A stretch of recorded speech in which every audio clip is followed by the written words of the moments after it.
Assalamualaikum warahmatullahi wabarakatuh. Shalom, Om Swastiastu, Namo Buddhaya, Salam Kebajikan. Perkenalkan, nama saya Rizky Umuli Agung dari SMK Negeri 1 Prabu Muli. Baiklah, saya di sini akan bercerita tentang tema perubahan perpustakaan. Perubahan perpustakaan adalah proses kemajuan dan perubahan yang dialami oleh perpustakaan dalam berbagai aspek.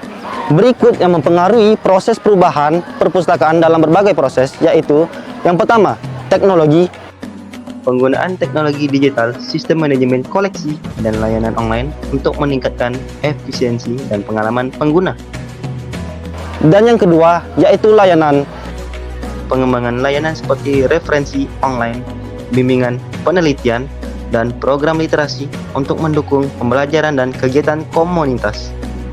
Dan yang ketiga, yaitu aksesibilitas.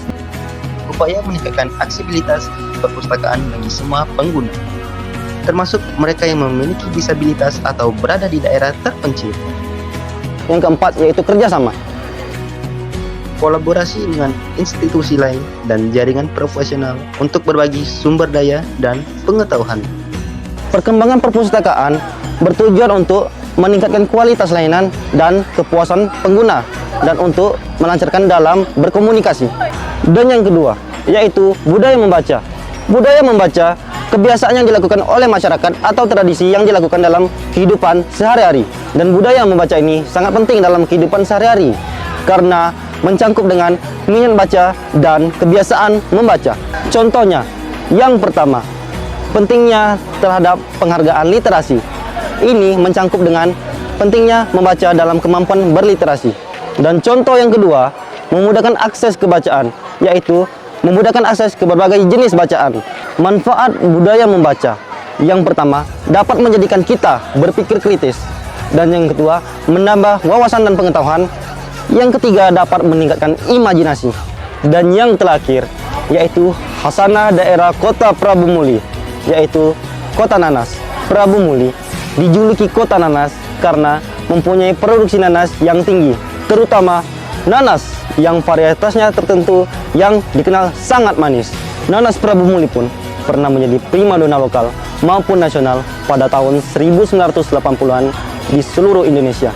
Julukan ini tidak terkait dengan tahun atau waktu yang tertentu, melainkan tahun yang berbeda-beda, terutama dalam bidang pertanian nanas. Pada tahun 1980-an, nanas Prabu Muli pernah menjadi primadona, baik di kalangan lokal maupun di nasional.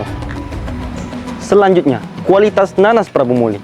Nanas Prabu Muli memiliki rasa yang sangat khas, terutama di kalangan masyarakat yang sangat populer. Dan yang kedua, potensi ekonomi.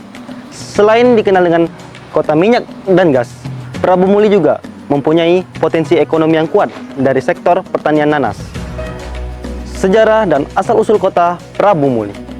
Meskipun tidak ada tanggal kapan julukan kota nanas mulai digunakan, dan julukan ini muncul karena atas pengakuan nanas terhadap kualitas nanas Prabu Muli. Dan yang keempat, yaitu lagu Seinggo Sepemunyian. Lagu Seinggo Sepemunyian yang berasal dari kota Prabu Muli ini menjadi ciri khas simbol semangat gotong royong masyarakat Prabu Muli. Tidak hanya itu saja, lagu Seinggo Sepemunyian ini mempunyai makna 3. Yang pertama, persatuan. Yang kedua, kebersamaan. Dan yang ketiga, kekompakan dalam bermasyarakat untuk mencapai tujuan bersama. Tidak hanya itu saja, lagu Seinggo Sepemunyian ini mempunyai 3 makna lagi. Yang pertama, persatuan. Dan yang kedua, kebersamaan. Dan yang ketiga, kekompakan dalam bermasyarakat untuk mencapai tujuan bersama. Selanjutnya, bahasa daerah. Bahasa daerah yang digunakan dalam kota Prabu Muli yaitu ada 3. Yang pertama, bahasa Melayu Rambang. Dan yang kedua, bahasa Inim. Dan yang ketiga, bahasa Palembang. Sekian hasil dari penjelasan dari saya Rizky Umuli Agung dari SMK Negeri 1 Prabu Muli. Saya mohon maaf jika ada salah. Sekian, terima kasih.